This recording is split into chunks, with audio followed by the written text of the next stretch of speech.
Hi, this is Leah, Salmon, the Naturally You Coach, and today we're talking about cleansing and detoxing. Now, we're living in a world where we've got heavy metals pumped into our water supply, in our food, in the medicines that we're prescribed and given that are meant to be helping us, sprayed into the air, put in the water. So it's understandable that when someone wants to journey into natural health, one of the first things that they think about doing is doing a detox and a cleanse. Now even though we've got fantastically efficient organs of elimination, kidneys, liver, skin, that can gobble up all these toxins and spit them out before we've even noticed that they've had an effect on us at all, we are having to deal with levels of these chemicals in our environment that are far greater than what our body was designed to have to handle. So again, it's understandable that people want to do detoxes and cleanses, and the most popular ones that I get asked about are the kidney flushes, the liver cleanses, and the gallbladder flushes. Now, those things are useful. They're very useful in helping our body to get rid of the extra burden of the toxins that we've been taking in. However, I feel that they're sometimes taken by people who haven't prepared their body for a release of that amount of toxins into their system, into their bloodstream, their lymphatic system, their digestive system. Especially if they're doing it, they do a big liver or kidney flush or cleanse using herbal combinations. And they do it without increasing their water, without getting any rest, without make sure they're not doing it during a stressful time. And in that situation, I feel and I've seen that it can sometimes cause more harm than good, depending on the level of the detox that you're going through. So one of the things I talk about in my book, Budget Behavior and Belief, are that there are habits that you can get into which are cleansing in themselves that you can do on a regular basis that will reduce the amount of toxins that you're taking in and slowly cleanse you of the toxins that you are taking in on a regular basis. So the 5 things that you can do are, firstly, to reduce the amount of toxins that you're taking in through your food.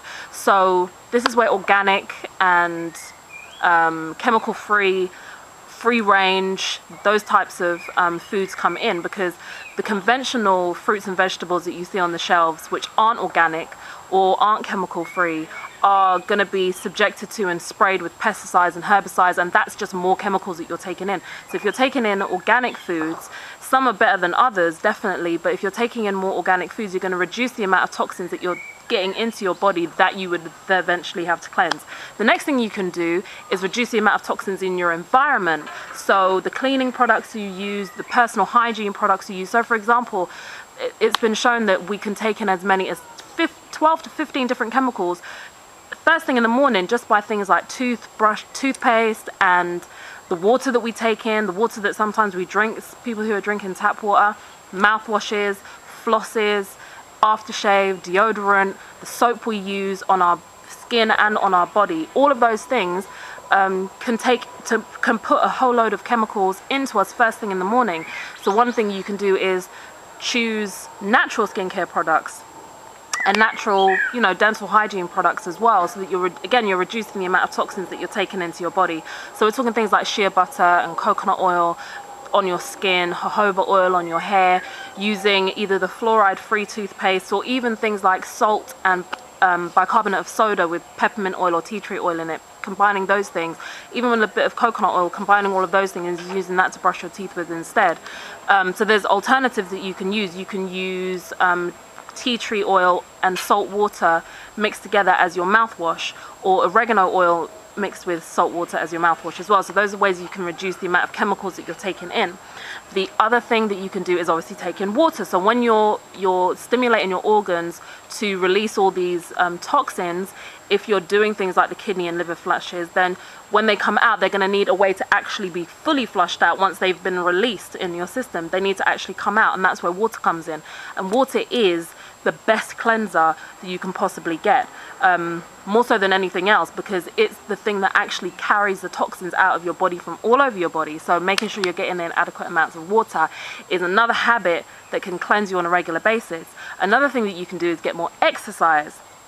Now, people will have already noticed when they do a good exercise, especially if it's anaerobic and aerobic, it will help them to release things like constipation, and it will help them sleep better. It will. The other thing that happens is when you're, helping you go to the toilet is obvious. So, you know, some of the reasons why we've got so many toxins in our system is because our digestive system, our bowel is backed up.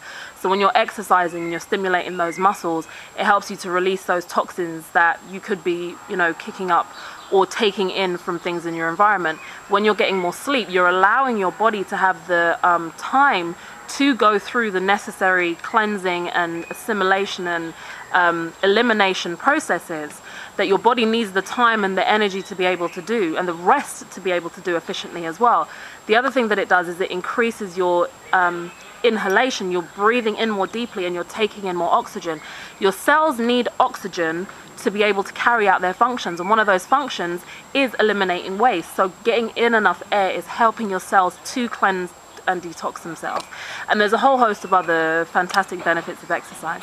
Another thing that you can do to help cleanse you on a regular basis is to forgotten the last one, aren't I silly?